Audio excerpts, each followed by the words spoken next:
നമസ്കാരം. എല്ലാ പ്രേക്ഷകരെയും ഒരിക്കൽ കൂടി വീഡിയോയിലേക്ക് സ്വാഗതം ചെയ്യുന്നു. ഇന്നത്തെ വിഷയം എൻഡോമെട്രിയോസിസ് എന്ന ഗൈനക്കോളജിക്കൽ കണ്ടീഷനെ പറ്റിയാണ്. OPDയിലേക്ക് പലപ്പോഴും സ്ത്രീകൾ വരുമ്പോൾ അവർ പറയുന്ന പ്രധാന ഒരു പ്രശ്നം ബ്ലീഡിങ് നിൽക്കുന്നില്ല. അതല്ലെങ്കിൽ ഒരു 3 മുതൽ ഒരു 15 ദിവസം വരെ ബ്ലീഡിങ് ഉണ്ടായിരിക്കും. സ്വാഭാവികമായിട്ടും ബ്ലീഡിങ് ഉണ്ടാകുമ്പോഴത്തേക്ക് അമിതമായിട്ടുള്ള ക്ഷീണം അവർ പറയാറുണ്ട്. അതേപോലെ തന്നെ ബ്ലീഡിങ്ങിനോടൊപ്പം ക്ലോട്ടുകളുടെ ഒരു പ്രസൻസ് പറയാറുണ്ട്. അതോടൊപ്പം ചിലപ്പോൾ മലശോധനയ്ക്ക് ബുദ്ധിമുട്ടുണ്ടാകും. അതേപോലെ മൂത്രമൊഴിക്കുമ്പോൾ വേദനയുണ്ടാകും. അങ്ങനെ അതേപോലെ ഓവുലേഷൻ സമയത്ത് അങ്ങനെ പല രീതിയിലാണ് ഇതിൻ്റെ ഒരു പ്രസൻറ്റേഷൻ വരുന്നത്. അതോടൊപ്പം തന്നെ ചിലർക്ക് വന്ധ്യതയ്ക്ക് വരെ ഈ ഒരു പ്രശ്നം കാരണമായി തീരാറുണ്ട്. അപ്പോൾ ഇന്ന് നമ്മൾ വീഡിയോയിൽ ചർച്ച ചെയ്യുന്നത് എൻഡോമെട്രിയോസിസ്, അതിൻ്റെ കാരണങ്ങൾ, ആയുർവേദത്തിലുള്ള ചികിത്സയെ പറ്റിയൊക്കെയാണ്.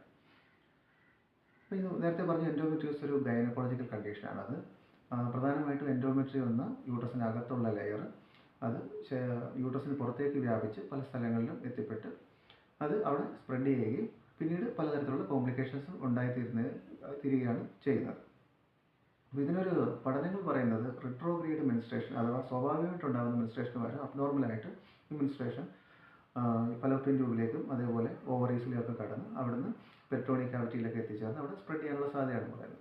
അതേപോലെ തന്നെ ഈ ഒരു എൻഡോമെട്രിയൽ സെൽസ് സർക്കുലേഷനിലൂടെ ബ്രെയിനിലോ അതേപോലെ ലെൻസിലോ ഒക്കെ എത്തിക്കഴിഞ്ഞാൽ ന്യൂമോണിയ പോലുള്ള കണ്ടീഷൻസോ അതേപോലെ ബ്രെയിനിലെ ഹെമറേജും ഒക്കെ ഉണ്ടാകാനുള്ള കോംപ്ലിക്കേഷൻസും ഉണ്ട്. അത് വളരെ വിരളമാണ്, എന്നാലും അത്തരം സാധ്യതകളും ഉണ്ടെന്ന് പഠനങ്ങൾ പറയുന്നുണ്ട്.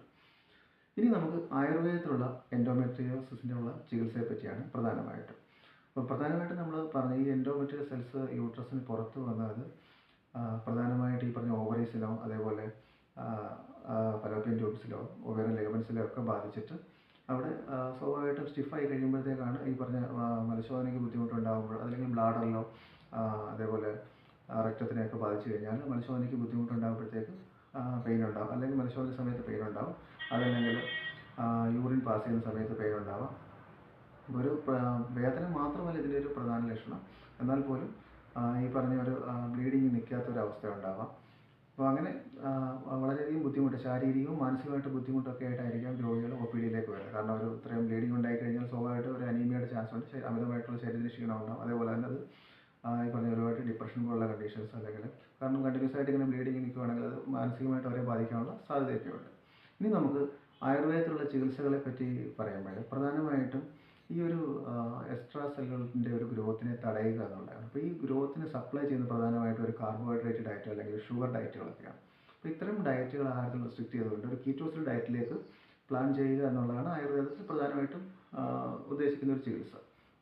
പ്രധാനമായിട്ട് പഞ്ചകർമ്മ ചികിത്സകൾ, സ്നേഹപാന ചികിത്സകൾ പോലെ ചെയ്യുന്നത്, പഞ്ചകർമ്മമായി വിരേചനം ചെയ്യുന്നതിന് മുന്നേ സ്നേഹപാന ചികിത്സകളൊക്കെ ചെയ്യാറുണ്ട്. അപ്പോൾ ഒരു കീറ്റോസിസ് ഡയറ്റിലേക്ക് ശരീരത്തെ പ്രിപ്പയർ ചെയ്യുന്ന ചികിത്സാ രീതികളാണ്. അപ്പോൾ അത്തരം ഡയറ്റുകൾ അതേപോലെ ശമന സ്നേഹവിധികൾ ഒക്കെയാണ് ഇത്തരം ഇതിൻ്റെ ഒരു ഗ്രോത്തിനെ അല്ലെങ്കിൽ വീണ്ടും സ്പ്രെഡിങ് നേച്ചറിനെ തടയുക എന്നുള്ളത്. അതേപോലെ തന്നെ വിവിധ രീതിയിലുള്ള കഷായ പ്രയോഗ വിധികളുണ്ട്.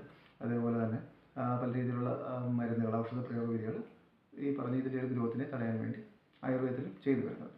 അപ്പോൾ ആയുർവേദത്തിലും എൻഡോമെട്രിയോസിൻ്റെ ആദ്യ സ്റ്റേജുകളിലുള്ള ചികിത്സകൾ ലഭ്യമാണ്. ഈ ഒരു അറിവിലേക്കാണ് ഇന്ന് വീഡിയോ ചെയ്തത്. നന്ദി, നമസ്കാരം.